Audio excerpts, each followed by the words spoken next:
Studio Merah Putih Channel.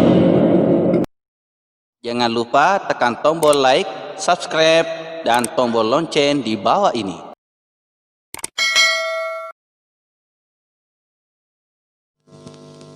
Bismillahirrahmanirrahim. Assalamualaikum warahmatullahi wabarakatuh. Alhamdulillahirrabbilalamin. Wassalatu wassalamu ala asyrafil anbiya'i wal mursalin Sayyidina Muhammad wa ala alihi washabihi ajma'in, amma ba'du. Bersyukur kepada Allah Subhanahu wa taala atas segala nikmat yang diberikan kepada kita pada waktu yang penuh berkah ini, subuh ini. Alhamdulillah kita masih sempat diberikan oleh Allah Subhanahu wa taala kesehatan dan kesempatan untuk melaksanakan kewajiban kita di sisi Allah Subhanahu wa taala. Begitu pula bersalawat kepada junjungan Nabi besar Muhammad sallallahu alaihi wasallam. Allahumma shalli ala sayyidina Muhammad wa ala alihi wasallam. Pada kesempatan penuh berkah ini, alhamdulillah kita lanjutkan pengajian kita yang sempat saya sampaikan dalam waktu yang singkat ini, yaitu sejarah peristiwa penting, keutamaan dan amalan sunnah di bulan Ramadan. Jadi bulan Muharram adalah bulan pertama dalam kalender Hijriah. Bagaimana sejarah bulan Muharram dan apa saja keutamaan dan amalan sunnah pada bulan ini?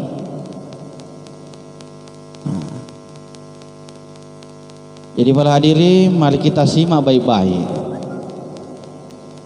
bahwa kalender Hijriah dimulai dari bulan Muharram.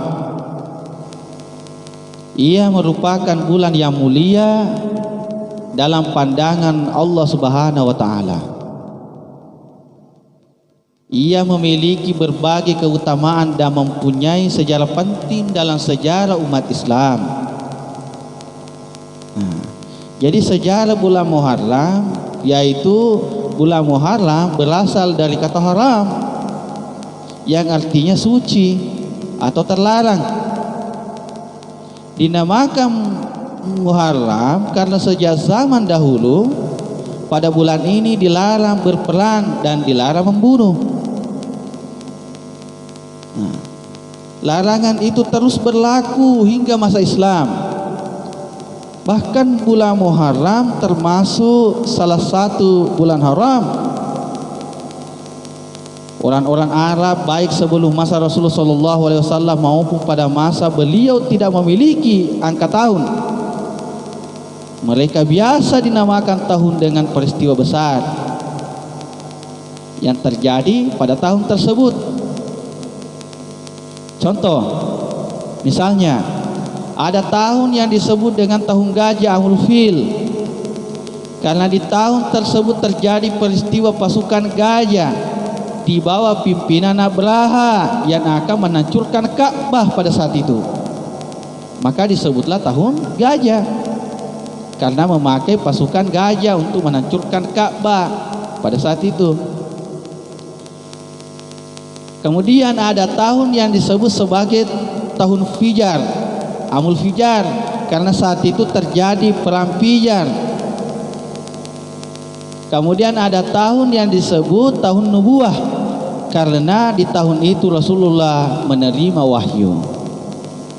Pada tahun ketiga masa pemerintah Umar bin Khattab radhiyallahu anhu, datang satu masalah yang dialami oleh pejabat pemerintah pada saat itu. Ketiadaan angka tahun membuat sebagian pejabat pemerintah kesulitan. Salah satunya adalah Gubernur Basra, Abu Musa al-Asy'ari radhiyallahu anhu.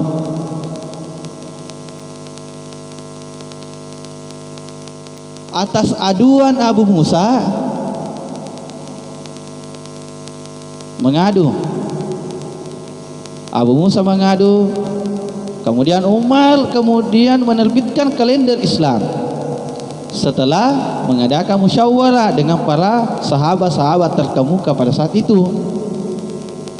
Kemudian Umar memutuskan bahwa awal kalender Islam dimulai dari tahun Hijriah Rasulullah sallallahu alaihi wasallam. Karenanya kalender Islam dikenal dengan nama kalender Hijriah. Hadirin sama-sama dirahmati oleh Allah Subhanahu wa taala. Selanjutnya, bulan apa yang dijadikan bulan pertama tahun Hijriah? Utsman bin Affan mengusulkan Muharram. Mengapa? Sebab sejak dulu orang Arab menganggap Muharram adalah bulan pertama. Kemudian kedua, umat Islam setelah menyelesaikan ibadah haji pada bulan Zulhijjah. Ketiga, bulan Muharram merupakan bulan munculnya tekad hijrah ke Madinah setelah pada Zulhijjah terjadi Baiat Aqabah kedua. Maka jadilah Muharram sebagai bulan pertama dalam kalender Hijriah. Satu Muharram adalah tahun baru Hijriah. Hadirin sama-sama dirahmati oleh Allah Subhanahu wa taala. Apa peristiwa penting pada bulan Muharram itu? Banyak peristiwa penting terjadi pada bulan Muharram. Mulai dari masa Nabi terdahulu hingga masa Islam. Beberapa peristiwa penting pada bulan Muharram sebelum masa Rasulullah sallallahu alaihi wasallam. Misalnya, satu, Nabi Adam alaihissalam bertobat kepada Allah dari Allah dan Allah menerima tobatnya. Kemudian kedua, kapal Nabi Nuh alaihissalam berlabuh di Bukit Zuhdi setelah banjir dahsyat yang menenggelamkan mayoritas penduduk bumi pada saat itu. Nah, itulah peristiwa-peristiwa pada nabi-nabi terdahulu. Kemudian selamatnya Nabi Ibrahim alaihissalam dari sisaan api Raja Namrud. Kemudian yang keempat, Nabi Yusuf alaihissalam bebas dari penjara di Mesir. Kemudian keluarganya Nabi Yunus alaihissalam. Kemudian keluarnya Nabi Yunus alaihissalam dari perut ikan dengan selamat. Nabi Yunus alaihissalam pernah dimakan ikan, pernah, kemudian dikeluarkan oleh Allah Subhanahu wa taala dengan selamat.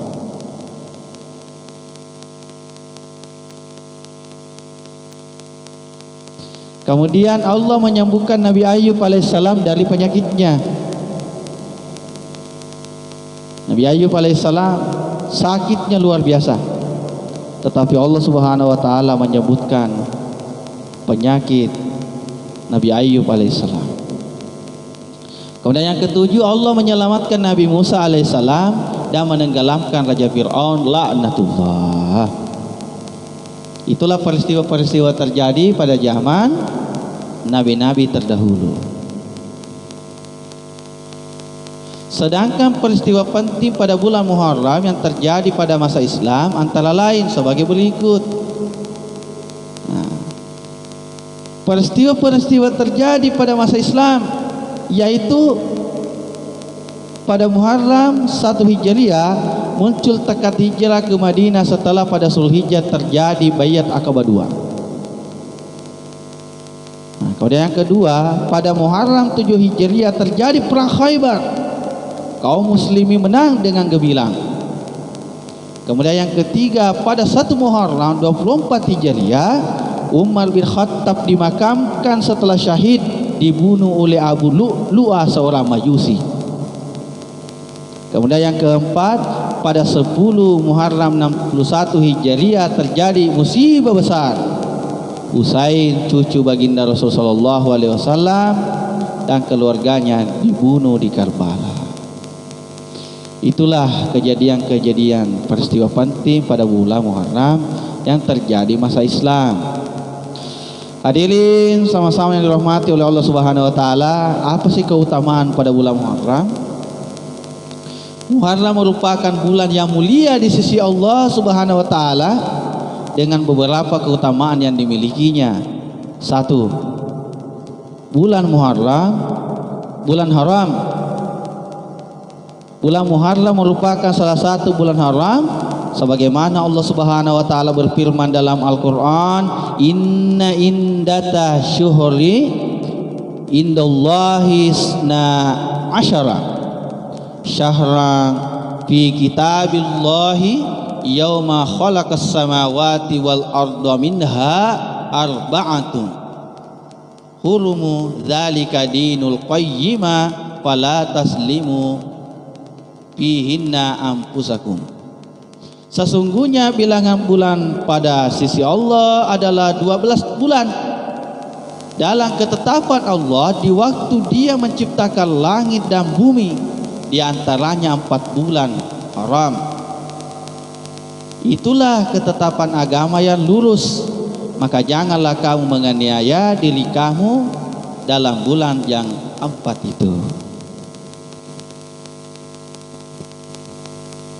4 bulan haram yang dimaksud dalam surat At-Taubah itu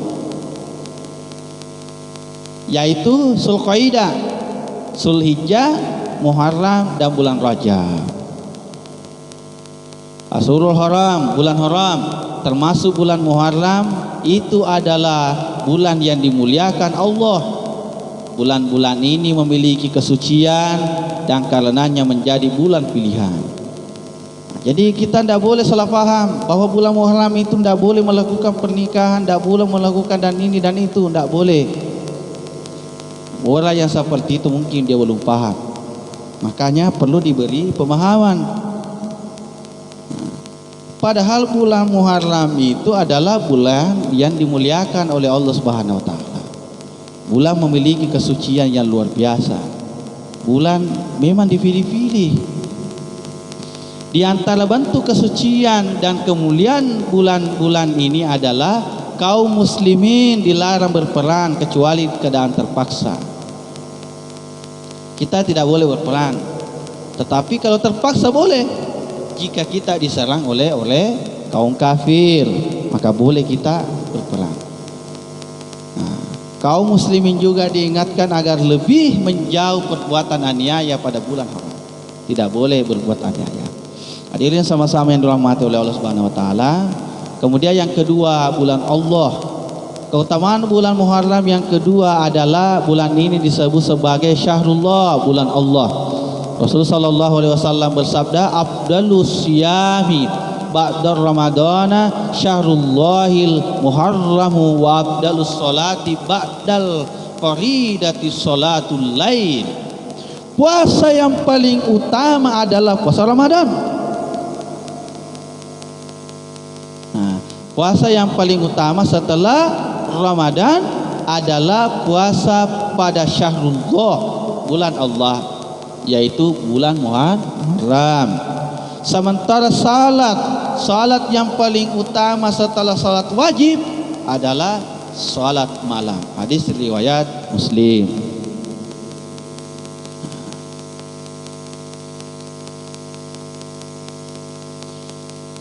Hadirin sama-sama dirahmati oleh Allah Subhanahu wa taala.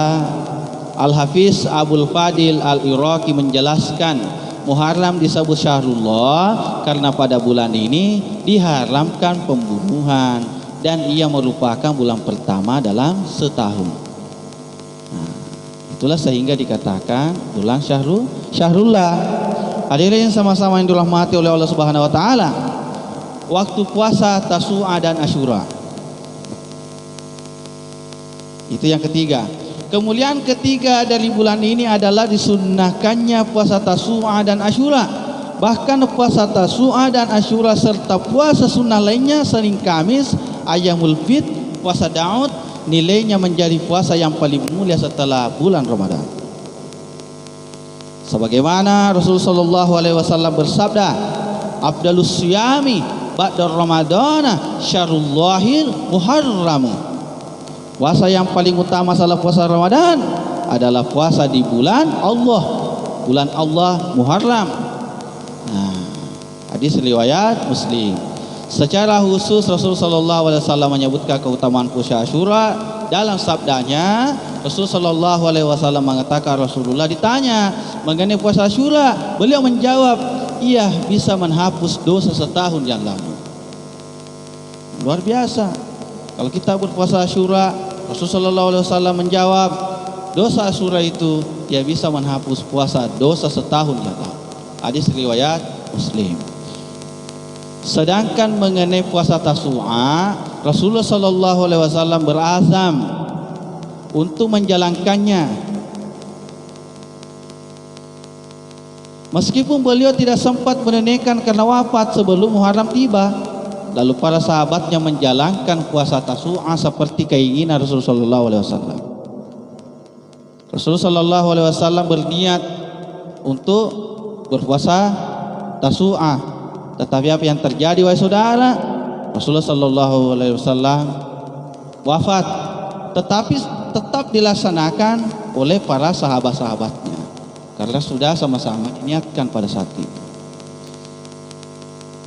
Apabila tahun depan kita masih diberi umur panjang, kata Rasulullah, kita akan berpuasa pada hari Tasu'a ke-9. Hadis riwayat As-Suyuti dari Ibnu Abbas, disahihkan oleh Al-Albani dalam Sahih Jami'. Sahihul Jami'. Hadirin sama-sama dirahmati oleh Allah Subhanahu wa taala. Apa sih amalan-amalan sunnah di bulan Muharram? Amalan-amalan sunnah pada bulan Muharram yaitu satu, memperbanyak puasa-puasa sunnah. Memperbanyak puasa-puasa sunnah.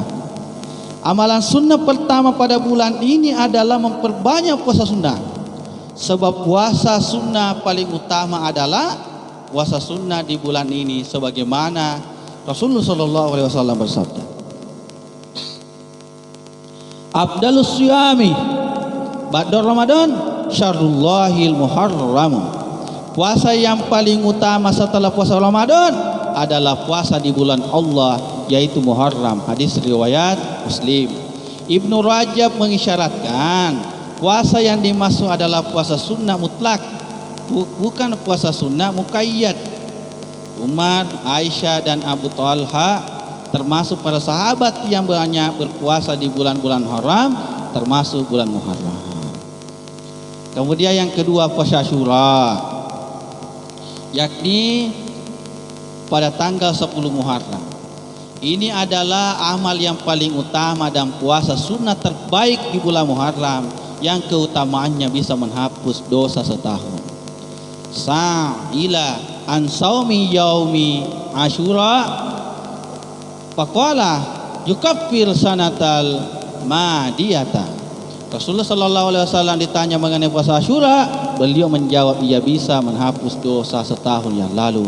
Hadis riwayat Muslim. Kemudian yang ketiga, puasa Tasu'a, yakni puasa pada tanggal 9 Muharram. Rasulullah SAW berazam untuk mengerjakannya, meskipun beliau tidak sempat menunaikan karena wafat sebelum waktu tiba. Lalu para sahabatnya menjalankan puasa Tasu'a seperti keinginan Rasulullah SAW. Apabila tahun depan kita masih diberi umur panjang, kita akan berpuasa pada hari Tasu'a ke-9. Hadis riwayat Suyuti sahih. Jadi yang keempat, amalan-amalan di bulan Muharram yaitu membantu orang lain. Amalan sunnah berikutnya adalah memberikan kelapangan kepada keluarga, termasuk istri dan anak-anak di hari Asyura. Memberikan kelapangan ini maksudnya adalah membantu mereka dan menyenangkan hati mereka. Misalnya buka bersama di rumah, makan di warung. Kemudian memberikan hadiah dan sejenis dan lain. Sayyid Sabiq dalam fikih sunnah membuat judul bagaimana merayakan hari Asyura. Sayyid Sabiq mencantumkan hadis ini di bawah judulnya man wasa'a ala nafsihi wa ahlihi yauma Asyura wasa'a Allahu alaihi sa'iras sanatihi. Barang siapa memberi kelapangan bagi dirinya dan bagi keluarganya pada hari Asyura, maka Allah akan memberi kelapangan baginya sepanjang waktu. Hadis riwayat Baihaqi. Jadi saatnya nanti pada hari Asyura itu, nah insyaallah kita nanti harus membeli hadiah atau kepada anak-anak kita, memberikan hadiah kepada istri, memberikan hadiah kepada anak-anak kita. Hadirin sama-sama dirahmati oleh Allah Subhanahu wa taala. Hadis tersebut memiliki riwayat lain tetapi semuanya lemah. Kata saya Sabik, hanya saja apabila digabungkan antara satu dengan lainnya maka bertambah kuat sebagaimana yang telah dikatakan Sakhawi. Jadi banyak sekali hadis-hadis tentang hari Asyura itu. Berikut ini sebagai hadis-hadis yang dimaksud oleh Said Sabik sebagai berikut. Barang siapa yang memberi kelapangan bagi keluarganya pada hari Asyura, maka Allah akan melapangkan di seluruh tahun itu. Man wasa'ala iyalihi yauma Asyura wasa'a wasallahu alaihi fihi sanatihi kulliha.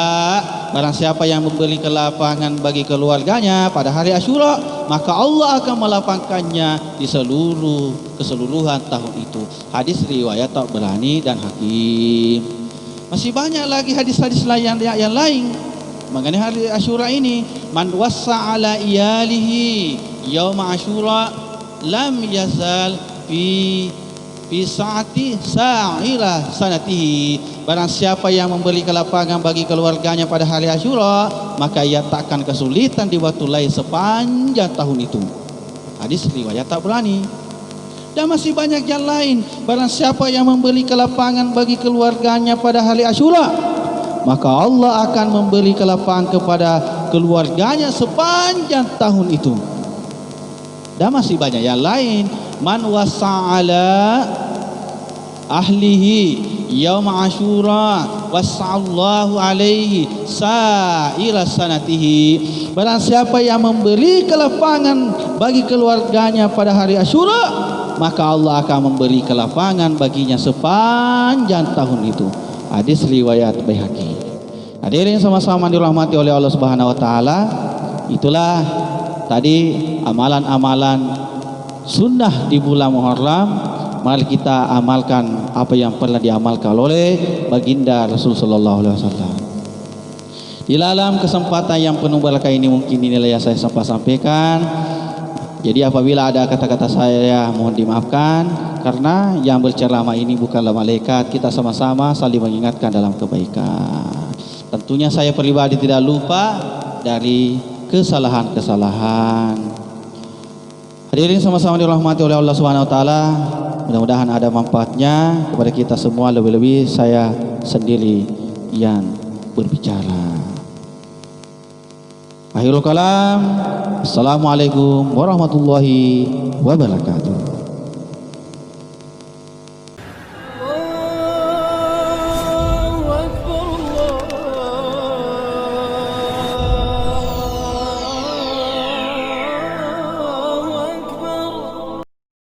Studio Merah Putih Channel. Jangan lupa tekan tombol like, subscribe, dan tombol lonceng di bawah ini.